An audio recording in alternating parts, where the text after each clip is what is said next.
think many people care about that. I think everyone cares about the future of children, and that's exactly why I'm here.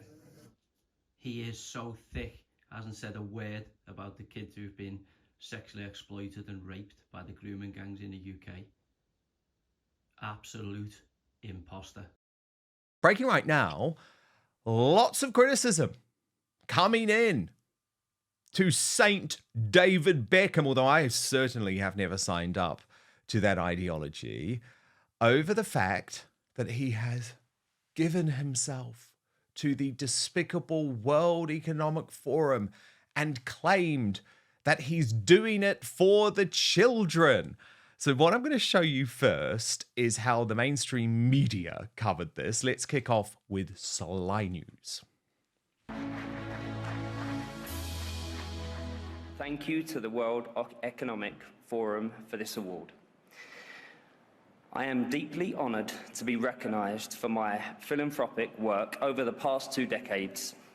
Although I have to say work really isn't the right word for something which I find so rewarding and inspiring.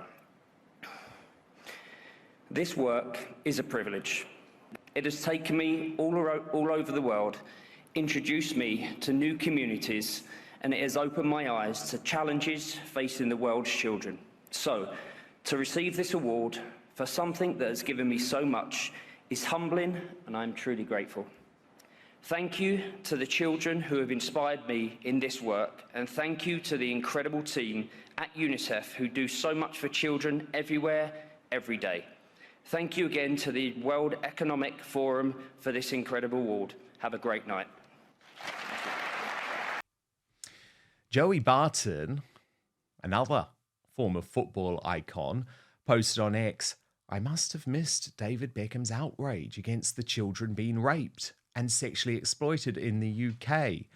And he had some brilliant translation commentary about how Sly News presented Beckham here. Watch this. Take more seriously like many other things, and it's the most important thing. So I'm here this week to be the voice of children. I think many people care about that. I think everyone cares about the future of children, and that's exactly why I'm here. He is so thick, hasn't said a word about the kids who've been sexually exploited and raped by the grooming gangs in the UK. Absolute imposter. I mean, I thought that was such a fair point from Joey Barton, Father Calvin Robinson. And it is fascinating, isn't it? Beckham, at the behest of the World Economic Forum. I mean, how stupid can this guy get? Just as Davos Man is well and truly defeated, David Beckham decides to add some Stargust to their sick little unit. But what's more is that he talks about caring about the children and being this great UNICEF ambassador. I mean, none of that is true. If you look into the Becky Leaks emails, Beckham only does this type of charity work if he's flowing around the world in private jets and it doesn't cost him any money. But I think Joey Barton makes a really fair point. If he cared about children, why on earth has he said nothing about the rape gang scandal?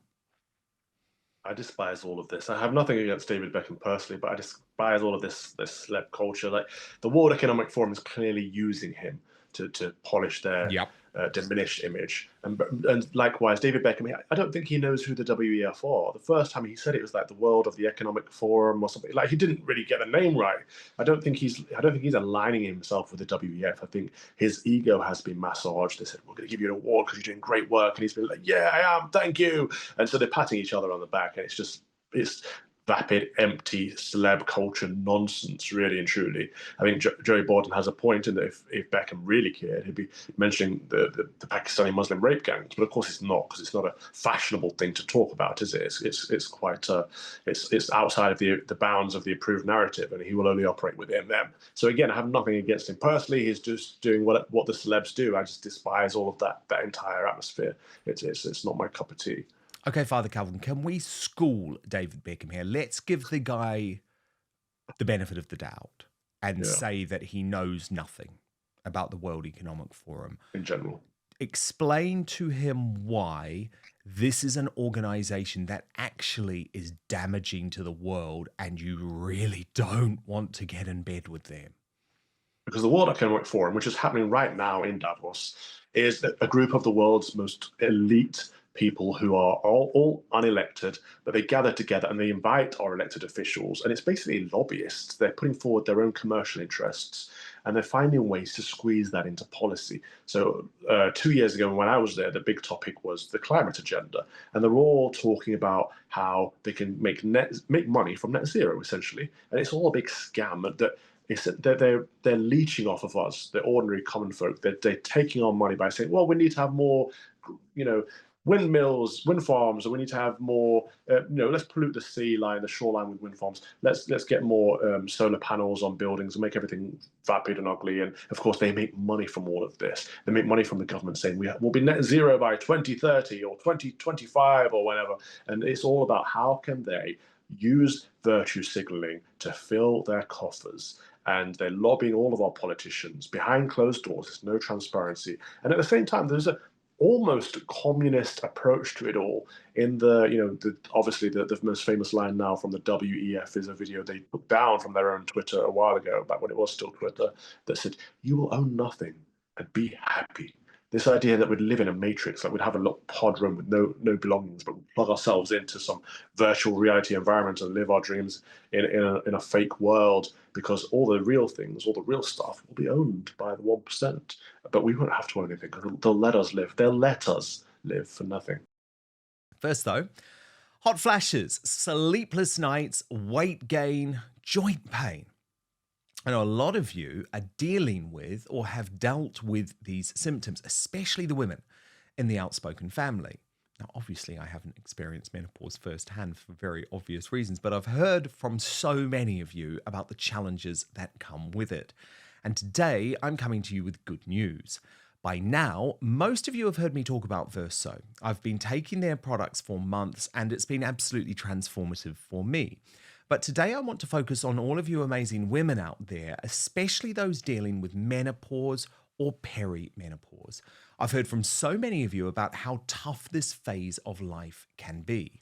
Well, Cell Being by Verso is designed to target those symptoms head on by addressing the root cause. It's formulated with ingredients that are proven to increase NAD+ levels in the body. That's huge because NAD+ is what keeps your cells healthy and energized, but it drops off as we age and especially during menopause. Here's the thing. Boosting NAD+ can make a big difference in how you feel. Women who've taken Cellbene are reporting some pretty amazing changes. Hot flashes disappearing, more energy, joint pain relief, weight loss, and mental clarity. I've even heard from some listeners who've told me their periods have come back or have become regulated and they feel like they've turned back the clock on aging. The ingredients in Cellbene have shown to balance hormones without going the traditional hormone therapy route. It also helps with inflammation and metabolism, which is especially helpful for managing weight and keeping you feeling your best. Plus, these research-backed ingredients have been shown to improve bone health, which is crucial for postmenopausal women at risk of osteoporosis. What I love about Cellbene, and I think you will too, is that it doesn't just mask the symptoms of menopause, it tackles the root causes of aging, helping you feel stronger, healthier, and more energized from the inside out. If you haven't tried it yet and you're ready to take control of your health and feel more like yourself, click the link in the description on YouTube and Rumble, or head on over to buy.ver.so/outspoken and use the coupon code outspoken at checkout to save 15% on your first order. So if you're tired of the sleepless nights, the hot flashes, or just feeling off, give Cellbene a try. It's already helped so many of you, and I'm confident it can help even more of you feel better too. So I'll just repeat the address, buy.ver.so/outspoken, and use the coupon code outspoken. But now, back to the show. I don't give David Beckham a pass though, because I think he's a complete hypocrite when it comes to this stuff. Remember, he's the guy who will talk about gay rights and women's rights, but have no problem taking millions and millions from Qatar. Now, by the way, I would have no problem with him taking millions and millions from Qatar, but stop your virtue signaling preaching. No, I mean, that's fair enough. I honestly just don't think he knows enough about anything. When I see him take money from Qatar and then go and preach on gay rights, I don't think he thinks, oh, that thing's contradicting that thing. I think he just thinks, well, they gave me money. They've given me money. Great. It's that all they've got me to speak and raise my profile. They've raised my profile. I think it's all like it's an image thing. It's a branding thing. I don't really think he cares too much about anything because he doesn't really have the same issues and worries that the rest of us do. Well, yeah, I mean, it is easy to sort of like dismiss David Beckham as like the village idiot, right? And I do understand that there is that argument. Like, don't get me wrong, he is a beloved person in a lot of ways, but this idea that actually, oh, he doesn't know that much.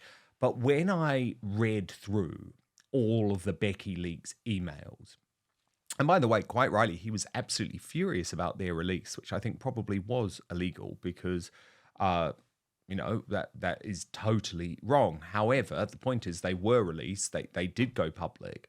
And this was a guy who is very aware of how he can use charity projects in order to further his image. He doesn't want to pay a penny. He was absolutely fuming and demanding about the idea that any of the money for UNICEF might come from his pockets. And effectively, Father Calvin, he did admit that he wanted to do all of this simply to become a knight of the realm, to become Sir David Beckham. Now, don't get me wrong, there's been some brilliant PR stunts, right? Do you remember after the late Queen's death, he lined up for 12 hours. Philip Schofield and Holly Willoughby skipped the queue. Gosh. So I'm not saying that Beckham doesn't have some good points to him, but this idea that all of the work that he does is completely altruistic, I think is quite naive. He's actually a very savvy business person who uses organizations like UNICEF to advance his own agenda. Now, look, they probably think, yeah, that's fine because we make millions and millions from you. But this idea that he's a salt of the earth character is for the birds. No, I don't buy into that at all. I do see it all about the brand of the Beckhams, and they're both very much involved in that. I haven't seen the leaks. I haven't read the emails and stuff, which I do agree with you. It's always horrible to see personal communications leaked. It's something to see that happen. Can you put that But up? if behind the scenes he's saying, I just want to get knighted, then what's the point of the knighthood if it's just for this title, if it's just for the sake of it, having another thing? But I suppose if you can buy pretty much anything, the one thing you want is the thing that you can't buy, right? Yeah, indeed. It is. I mean, yeah, they were very interesting, these emails. I read them at the time because he quite literally said in regards to his role as a UNICEF ambassador, I don't want to do it and won't do it with my own money. Wow. And I just thought, wow. He also, of course, has desperately groveled to the royal family. He's now close with King Charles. He's close with David Beckham. But do you remember part of this Becky Leaks email? Probably the thing that got the most coverage was his absolute rant about the fact that Catherine Jenkins had received an OBE for, in his words, singing at the rugby and taking coke. And he said that was an effing joke. So look, all I'm saying here, I'm not trying to hark back to those emails too much, but what I am saying, Calvin, is do not trust this guy when it comes to the World Economic Forum. He is cozying up to the World Economic Forum for his own reasons. The World Economic Forum remains a very, very dangerous outfit. That's a very fair comment. And actually, I don't trust anyone that's been out to meet the World Economic Forum. Anyone that's involved in that, anyone that's got their face up on their pages. You'll notice there's some high-profile British politicians that I used to support that I don't badmouth, but I certainly do not support anymore since they've been out there to the WEF. It's not a good place for people to be associated. It's not a good idea. Thank you so much for watching Dan Wootton Outspoken. Please click on my face just to the bottom left to subscribe to this brand new independent news source and turn on the notification bell so you'll be alerted to our brand new live shows, uncancelled interviews, and special royal episodes. Outspoken is also now available as a podcast, so you can listen to the show every weekday on the go, wherever you are.